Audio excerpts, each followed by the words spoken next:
కొమురం భీం ఆసిఫాబాద్ జిల్లాలోని గిరిజన సంక్షేమ ఆశ్రమ బాలికల పాఠశాలలో నాసిరకం భోజనం వసతులపై విద్యార్థులు రోడ్డెక్కి రాస్తారోకో చేసి నిరసన వ్యక్తం చేశారు. పాఠశాలలో త్రాగునీరు లేక ఇబ్బందులు పడుతున్నామని, ప్రిన్సిపాల్ తమను వేధిస్తుందని విద్యార్థులను రోడ్డుపై బైఠాయించారు. తమ సమస్యలను వివరించిన ప్రిన్సిపాల్ పట్టించుకోవడం లేదని విద్యార్థులు ఆవేదన వ్యక్తం చేశారు. పాఠశాలలో ఉన్న సమస్యలను పరిష్కరించాలని విద్యార్థులు డిమాండ్ చేశారు.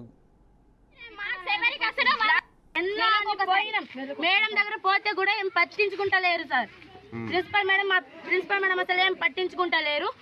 మేడంకి చెప్తానేమో ఏం రా మీరే చేసుకోవాలి, అది అన్ని మేము చూసుకుంటే మళ్ళీ మమ్మల్ని అంటారు మేడం మీరు ఎక్కించి చెప్తున్నారు అంటారు.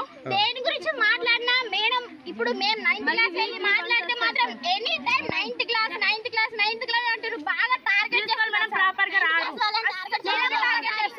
ఈ రోజు మేము ఇక్కడ వచ్చిన మళ్ళీ మాకు తీసి ఇచ్చిన పర్లేదు సార్, కొట్టిన పర్లేదు, కానీ మేము ఇక్కడ నుంచి సార్ మేము అసలు హాస్టల్కి ఎందుకు వచ్చినామని అనుకుంటారు సార్. ఉన్న వాళ్ళకి కూడా విరక్తి అవుతుంది.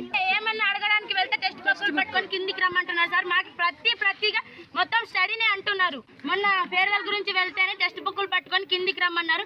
విత్ ఇన్ 4 క్వశ్చన్స్ ఇస్తారు సార్. విత్ ఇన్ 5 minutes లో నేర్చుకోండి అంటే ఎట్లా నేర్చుకుంటారు?